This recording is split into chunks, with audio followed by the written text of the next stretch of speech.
again. He is now granted dictatorial powers by the elected National Assembly. In Constantinople, to be officially renamed during the 1920s, keeps his limitless wartime powers and his command of the army. Makes the hard, dry town of Ankara his capital. His fantastic dream is not of empire or conquest, but of creating a democratic Turkey, a new kind of Turk in his lifetime. The Ottoman sultans also had been caliphs, secular and religious.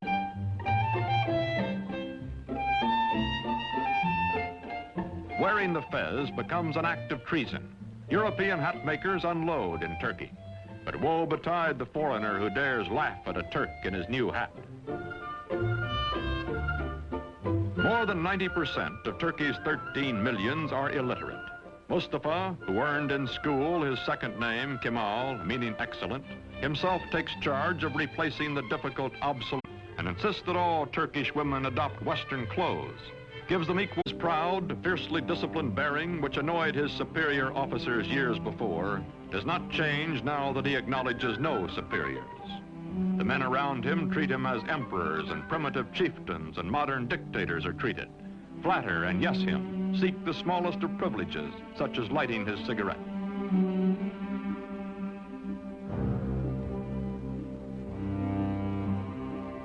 Man in a hurry, he has no time for opposition or for modifying his programs. Is too concentrated to pay the slightest attention to the awkward and harassed civil servant who is about to drip peach juice on his shoulder, or to the waiter who will wipe it off.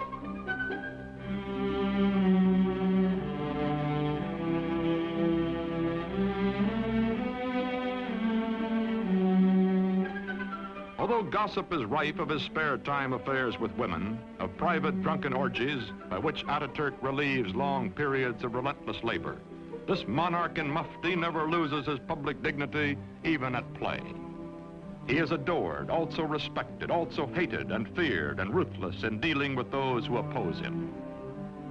Now he goes into the countryside, to remote villages, to archaic farms, to rouse Turkish language, are prepared by experts, bullied into haste by Kemal.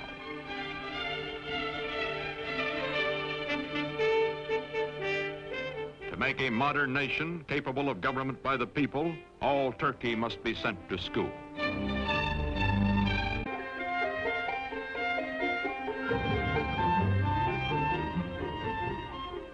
There are two ways of conquering, says Atatürk. Phlegmatic peasants what he wants. He buys land, demonstrates the advantages of tractors. Atatürk, son of a civil servant, military careerist, now all-powerful dictator, becomes a model Sunday farmer.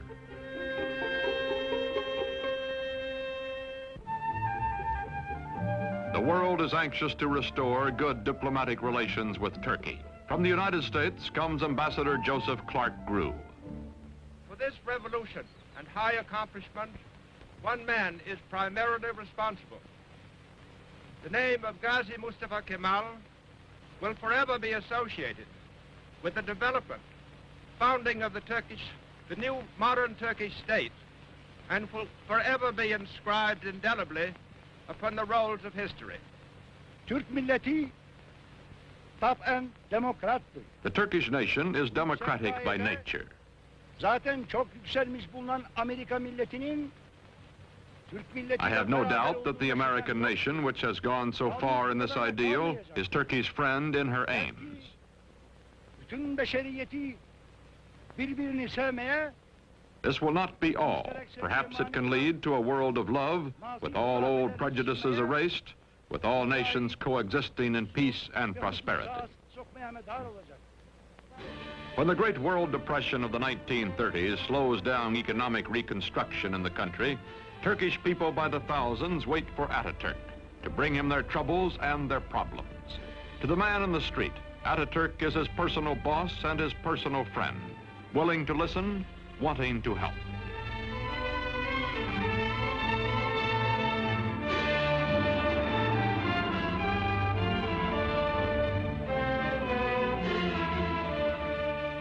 All over the country, Atatürk preaches the ways of the West, scolds and harries workmen to carry out his forcible plan for industrializing the Turkish Republic.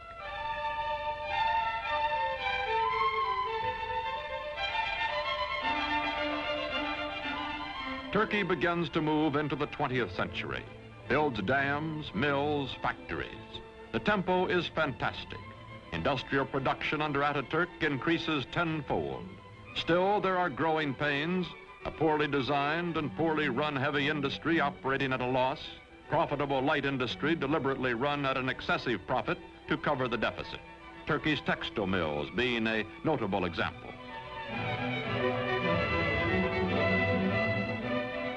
The European nations compete briskly for Turkish trade, for her surpluses, her chrome, and her tobacco, in exchange for the manufactured goods, machinery, and arms she imports. Turkey's foreign relations are excellent, but war is in the offing.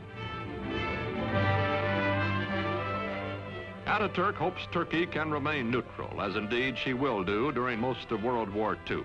But meantime, he must mend his defenses and re-equip his neglected army, a bayonet army from an earlier era of belligerence.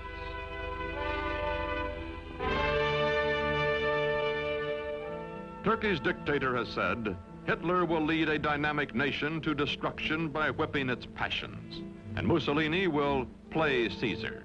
Time is proving him right. Aging now, Atatürk gives his personal fortune to the nation, lives quietly, spends time teaching the youngest of his 6 adopted daughters the alphabet he made all Turkey learn.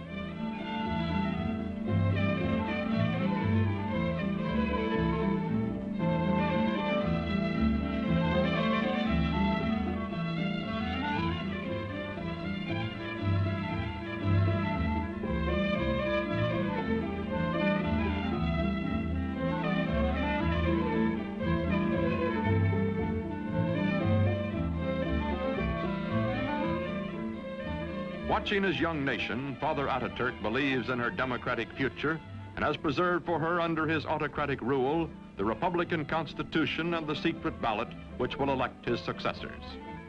His severest Western critic grudgingly admits, Atatürk is dictator so that Turkey may never again have a dictator.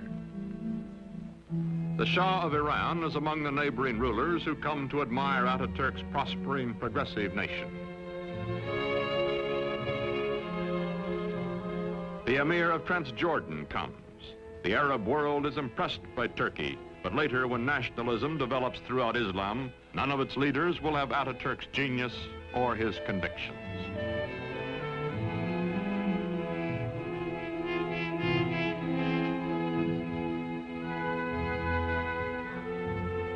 An ailing Atatürk spends much time aboard the yacht presented to him for his health by the Turkish people.